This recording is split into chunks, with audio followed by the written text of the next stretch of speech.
श्री कृष्ण कहते हैं, हमेशा सत्य और धर्म के पक्ष के साथ खड़े रहे, भले ही आपको अकेले क्यों ना रहना पड़े।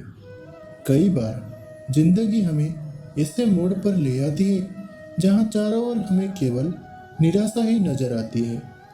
हमें समझ में नहीं आता कि कौन सा रास्ता सही है और कौन सी रास्ता गलत। फिर हम धर्म के मार्ग पर न जाकर अधर्म की राह पर चल पड़ते हैं। पर क्या आपको पता है, आप ही के विचार आपकी जिंदगी बदल सकती है।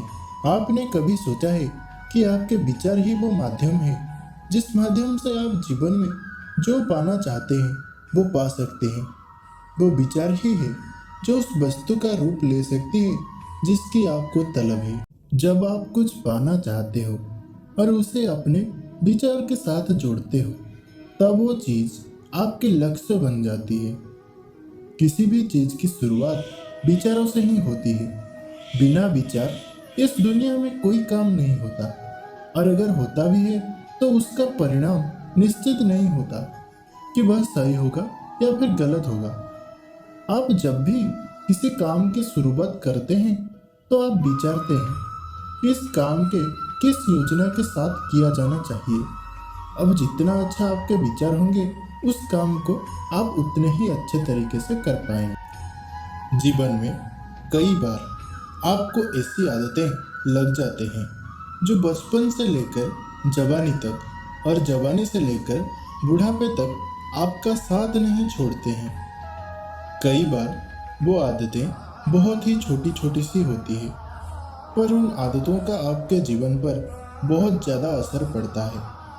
इसलिए श्री कृष्ण कहते हैं, नरक के 3 द्वार हैं, काम, क्रोध और लोभ। जो व्यक्ति कामी प्रकृति का होता हो, जिसके मन में लोभ होता हो और जो अत्यधिक क्रोधी स्वभाव का होता हो, उसके लिए नरक के द्वार सदैव खुले होते हैं। अर्थात ऐसे व्यक्ति को केवल नरक में ही जगह मिलती है। कई बार कुछ छोटी छोटी सी आदतें धीरे धीरे करके बड़ी हो जाती है। फिर आपके लाख चाहने और कोशिशों के बाद भी वो आदतें आपसे अलग नहीं होती है, जिसकी वजह से आप बहुत ज़्यादा तकलीफ में आ जाते हैं।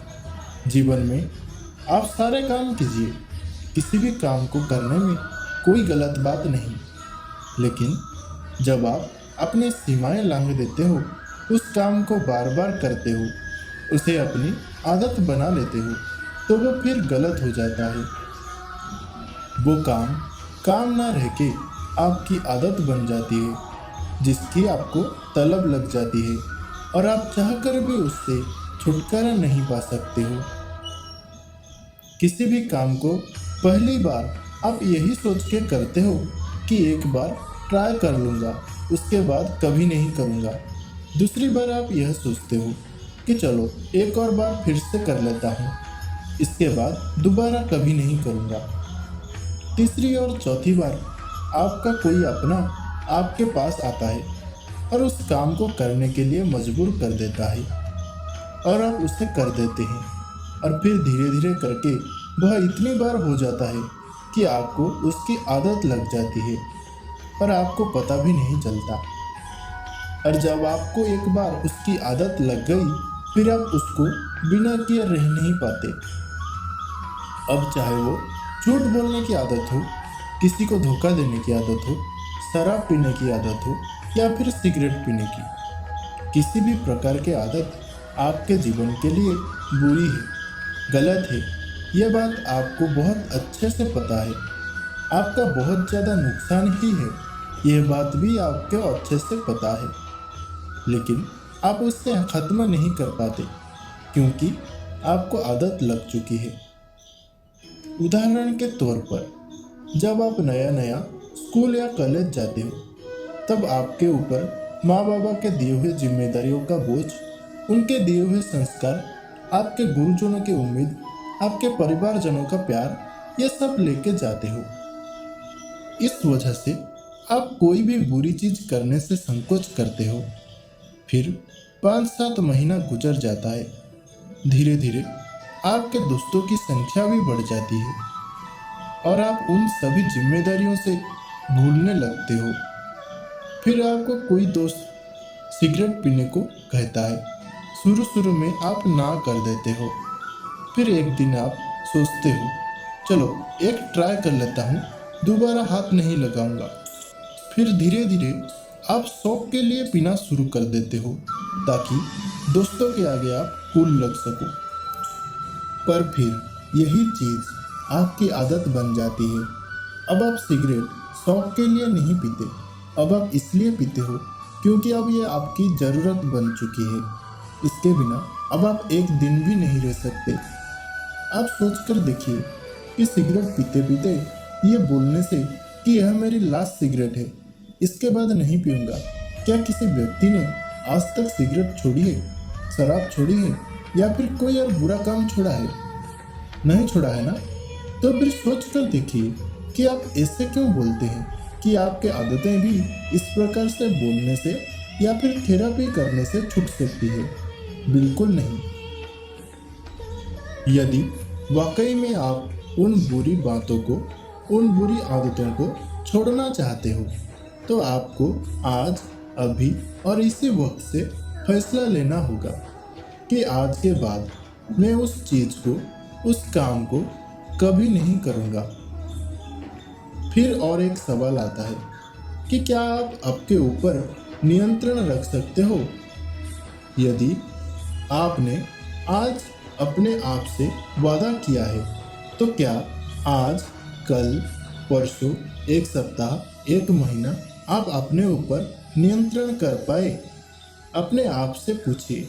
और यदि नियंत्रण नहीं कर पाए, फिर से वही चीज़ करी, तो आपने मन को शांत करके एक जगह बैठिए और अपने आप से पूछिए कि वो कौन सी ऐसी चीज़ है जो आपको उन बुरी बातों और बुरी कर्मों को करने पर मजबूर कर रही है। अपने आप से पूछिए कि क्या उस चीज़ के बिना आपका जीवन चल नहीं सकता? उसकी वजह से जो आपका जीवन खराब हो रहा है, तो क्या आप ऐसे ही अपने जीवन को खराब होने देंगे? और उस बुरे आदत के कारण जो पाप का वहन आप अपने सर पर उठाए हो, क्या उसमें आपका कोई दोस्त, रिश्तेदार, दुश्मन भागीदार होंगे? माना कि पहले पहले आपको उन चीज़ों को करने में बड़ा मज़ा आता था, बड़ा आनंद आता था, आपको स्वर्ग जैसा फीलिंग्स आता था। लेकिन आपको खुद पता है वो चीज़, वो आदत स्वर्ग नहीं है, बल्कि वह नर्क है। और आप खुद ही उस नर्क से अपने आप को बाहर निकाल सकते हो। अपने आप से वादा करिए कि जब तक मेरा मरने जैसा हालत नहीं हो जाता, मैं उस काम को नहीं करूँगा।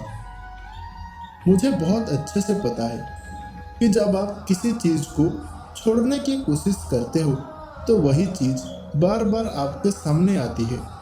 आपको वही चीज़ बार बार करने का मन करता है, लेकिन आप अपने आप को मनाइए, समझाइए, सजा दीजिए कि यह चीज़ गलत है। याद कीजिए, कुछ दिन पहले भी तो आपने किसी मित्र, दोस्त, यार को कहा होगा कि बस यार बहुत हो गया, अब मुझे इसे छोड़ना ही होगा, मैं इसे छोड़ दूंगा। लेकिन अभी तक इसे आप छोड़ नहीं पा रहे। अपने आप से प्रश्न कीजिए और याद रखिए कि सिर्फ आपके अलावा दुनिया में कोई ऐसा इंसान नहीं है जो आपको आपकी आदत छुड़ाने में आपकी मदद कर सकता है। किसी भी गलत आदत को छोड़ने के लिए सकारात्मक रवैया अपनाना बहुत ज़रूरी है। अपना ध्यान गलत चीज़ों से हटाने के लिए खुद को बिजी रखें। खुद को किसी मनपसंद एक्टिविटी जैसे खेल, किताबें, चलचित्र, संगीत इत्यादि में व्यस्त रखें। कोशिश करें कि आपको अकेला ना रहना पड़े। अगर मेरे बातें आपको पसंद आए तो चैनल को सब्सक्राइब जरूर करें और बेल आइकन पर क्लिक करें ताकि वीडियो की नोटिफिकेशन पा सके सबसे पहले।